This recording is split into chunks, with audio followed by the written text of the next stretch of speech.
Hey everybody, welcome back to Warpaint Off-Road. I'm Dan and we're in my driveway because right behind this garage door right here, I have an awesome... Yes!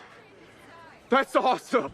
New off-road project that I'm going to be building with both of my kids. You'll see them later in this video, but for right now, let's check out what's on the other side of this door and what's going to take up most of my time for, I don't know, probably the foreseeable future. Let's get to it.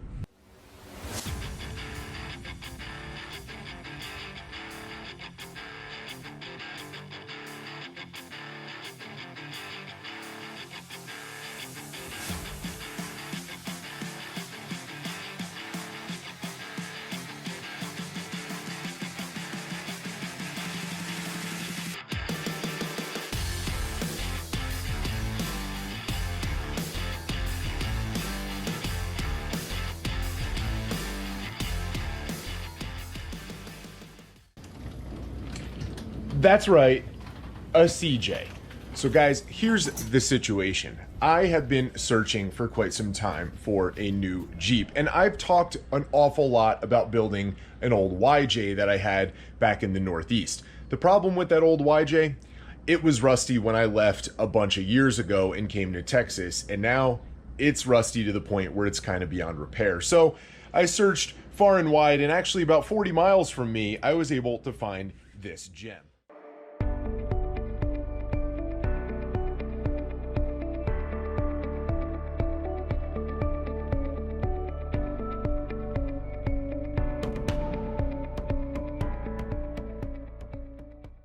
Now, in case you couldn't tell, this rig is rough. And by rough, I mean pretty roadkill, redneck type stuff here. What?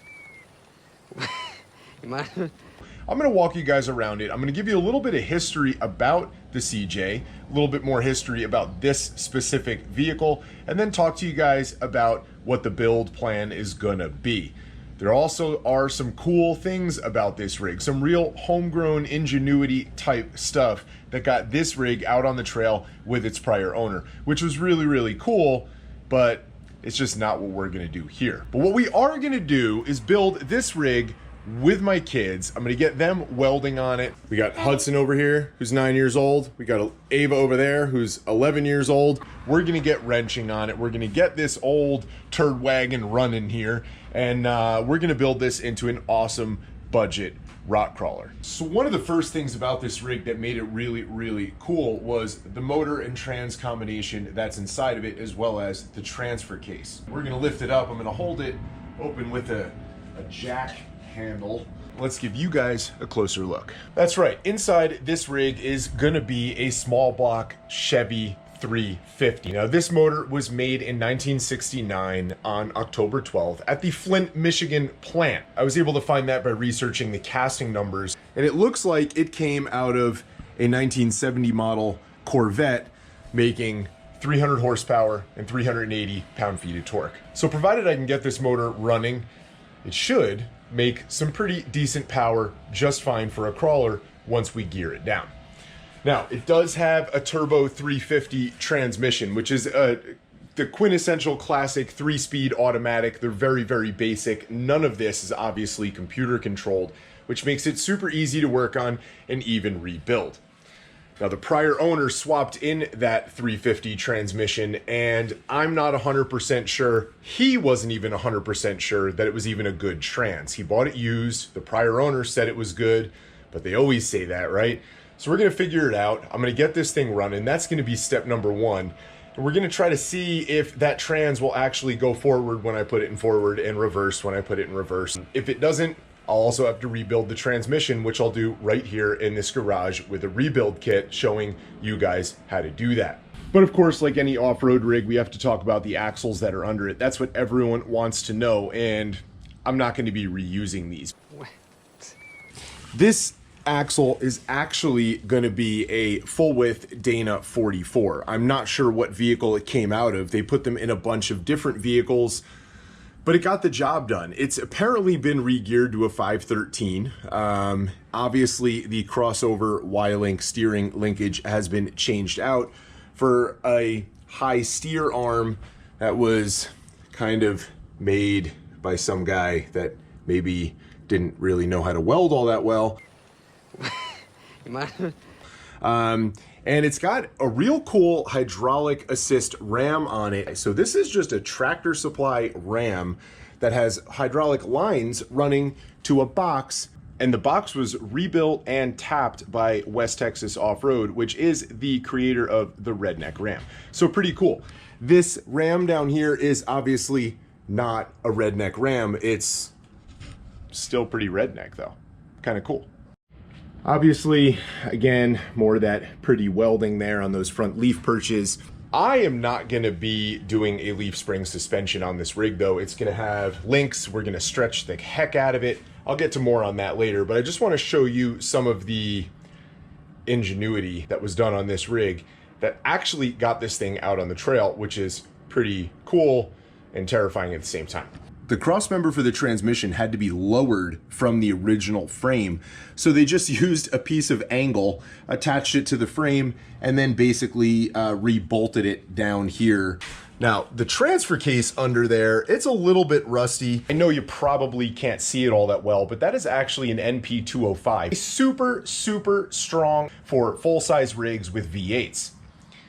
But the low range in that transmission is only a 1.96 or 2-to-1 ratio, which is pretty terrible when you're talking about rock crawling.